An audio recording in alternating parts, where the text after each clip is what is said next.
एकं शास्त्रं देवकीपुत्रगीतम् एको देव देवकीपुत्र एव एको मन्त्र तस्य नामानि यानि कर्मावपि एकं तस्य देवस्य सेवा। हरे राम राम राम हरे हरे, हरे कृष्ण कृष्ण कृष्ण हरे हरे। प्रणाम आप सभी को। आशा है आप सब अच्छे होंगे। कल की कक्षा जहाँ पर रुकी थी उससे आगे का आज नया सूत्र लेके चलेंगे। कल हमने डिसाइड किया था कि how to make a decision. तो अब डिसीज़न लेना कैसे है, आज का मेन टॉपिक रहेगा कि how to maintain balancing life. जीवन में हर तरीके के डिसीज़न आते हैं, उन डिसीज़न को लेके हमें बैलेंस किस तरीके से बिठाना है, this is the main motive of today's class. अब शुरुआत वहीं से करते हैं। आपके पास एक धर्म युद्ध जिसे कहें कर्म युद्ध का एक बैटल फील्ड है। वहाँ पर एक रथ में श्री कृष्ण और अर्जुन बैठे हैं, दोनों एक ही रथ में बैठे हैं। आगे श्री कृष्ण है, पीछे अर्जुन है। तो इन चारों चीज़ों को हम अपनी लाइफ से कंपेयर करके चलते हैं। हमारी एक मानव जीवन के एग्जिस्टेंस में भी ये चार चीज़ें एग्जिस्ट करती हैं। पहला हमारा आउटर बॉडी, दूसरा हमारा इंटेलेक्ट, तीसरा हमारा माइंड और चौथा हमारी इनर सोल। जिस तरीके से एक बैटल फील्ड है, उस तरीके से हमारे अंदर चलने वाली हमारी परस्पर विरोधी विचारधाराएं हैं। श्री कृष्ण ये हमारे इंटेलेक्ट हैं। इंटेलेक्ट को कई लोग बुद्धि के मतलब से भी समझ सकते हैं, लेकिन इंटेलेक्ट का जो एक एक्चुअल मीनिंग लेंगे, उसका एक्चुअल मीनिंग है विवेक। बुद्धि और विवेक में थोड़ा सा अंतर होता है। विवेक के रहने का स्थान बुद्धि है, लेकिन विवेक बुद्धि से ऊपर है। तो थोड़ा सा मतलब डिफरेंट टॉपिक है, उसको भी लेके चलेंगे। जैसे जैसे आगे बढ़ेंगे और पता चलता रहेगा।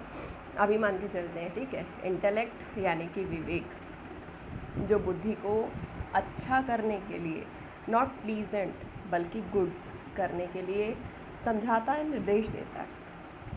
और जो अर्जुन है वो मन है, और मन कहाँ बैठा है, रथ में पीछे।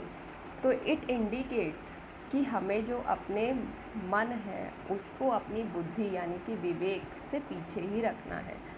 मन से लिए गए निर्णय और विवेक से लिए गए निर्णय में कौन आगे रहेगा, विवेक से लिए गए निर्णय, ठीक है।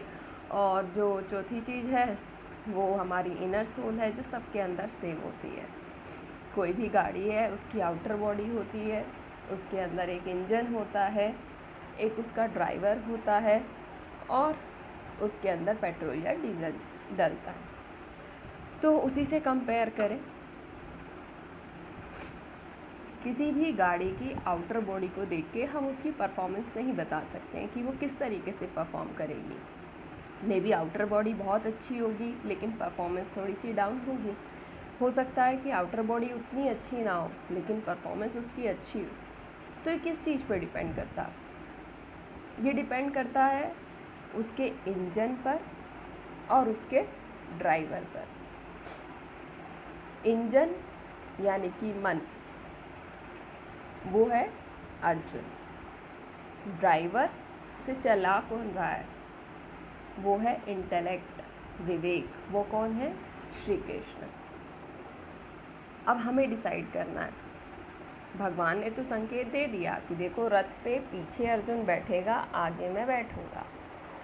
सबसे सर्वश्रेष्ठ ड्राइवर जो है श्री कृष्ण है, और हमारे जीवन में श्री कृष्ण के रूप में कौन है, हमारा विवेक।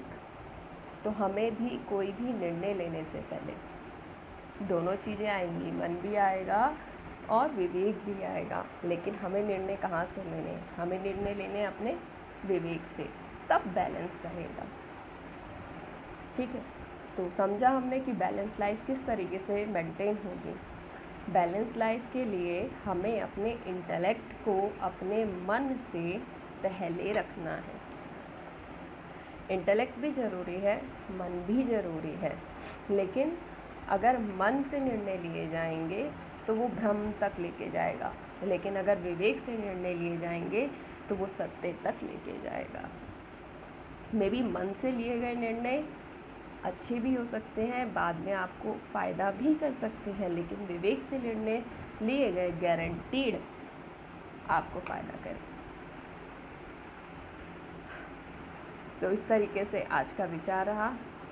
और इन दोनों में भेद कैसे करेंगे कि निर्णय किसने लिया, कौन बोला, मन या विवेक, ये आगे की कक्षा में जानेंगे। तब तक श्री राधे।